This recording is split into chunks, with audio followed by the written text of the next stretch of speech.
Alors, Shalom, Psaume 18, verset 2. Je t'aime, ô Éternel, ma force, Éternel, mon rocher, ma forteresse, mon libérateur. Mon Dieu, mon rocher, où je trouve mon abri, mon bouclier, la force qui me sauve, ma haute retraite. Que Dieu réveille ton esprit ce matin par ces paroles qui t'amènent à être couvert de sa grâce, de sa présence, et que le Père soit vraiment ton Père ce matin, et qu'il te réveille ce qui était endormi en toi. Sois béni au nom de Jésus. Amen. Aujourd'hui, nous continuons notre thème sur notre Père. Et le thème d'aujourd'hui, c'est la doctrine de Christ. Alors, qu'est-ce qu'on va dire? L'Ancien Testament nous révèle que les Hébreux avaient référence au Dieu de leur père, le Dieu d'Abraham, le Dieu d'Isaac et le Dieu de Jacob. En plus, ils considéraient qu'Abraham était leur père, donc ils étaient fils d'Abraham. Ils n'étaient donc pas les enfants illégitimes. Jean 8, verset 39 à, on va dire 42. Hein. Alors, on va lire. Il répondit, notre père c'est Abraham. Jésus leur dit, si vous étiez enfant d'Abraham, vous feriez les œuvres d'Abraham. Mais maintenant, vous cherchez à me faire mourir. Moi qui vous ai dit la vérité que j'ai entendue de Dieu. Cela, Abraham ne l'a point fait. Vous faites les œuvres de votre père. Il dit, nous ne sommes pas des enfants illégitimes. Nous avons un seul père, c'est Dieu. Alors, donc, ils avaient même la notion de père déjà. Hein? Et parce que Christ leur parle déjà du père. Alors, c'était un choc dans l'entendement des Juifs d'apprendre que Jésus leur parle de Dieu comme étant son père. Hein?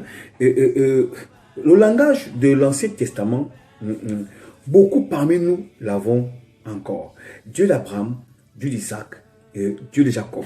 Et Jéhovah Jireh, Jéhovah Rapha, Jéhovah Shammah, El Rapha et tout le reste. Je ne dis pas que c'est pas bon. Alors que Christ nous a révélé le Père. Et je crois que les disciples étaient aussi troublés ou encore perplexes quand ils entendaient Jésus prier comme à chaque fois qu'il partageait le repas. Et il rendait toujours grâce. Souvenez-vous de la résurrection de Lazare. Quand il fait cette prière dans Jean chapitre 11, verset 41, il dit, Père, je te rends grâce. Il commence, hein. Père, je te rends grâce de ce que tu m'as exaucé. Pour moi, je savais que tu m'exauces toujours.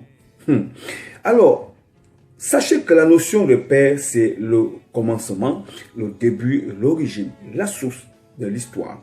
Et Dieu parle dans Apocalypse 22, verset 13.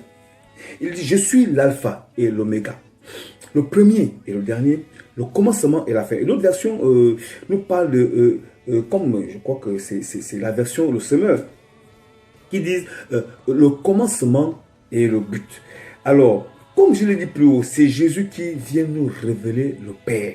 Il vient nous révéler Dieu, notre Père, et il nous rapproche de Dieu, et nous rapproche du Père, et nous amène à appeler Dieu Père. Une notion, un langage qui n'existait pas auparavant.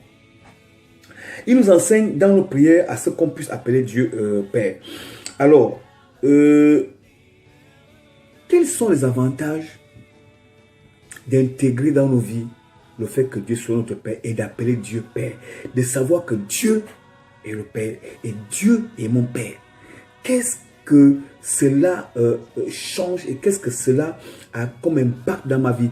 Quels sont les avantages d'avoir Dieu comme Père? Et ça, nous le verrons demain. Que Dieu vous bénisse au nom de Jésus.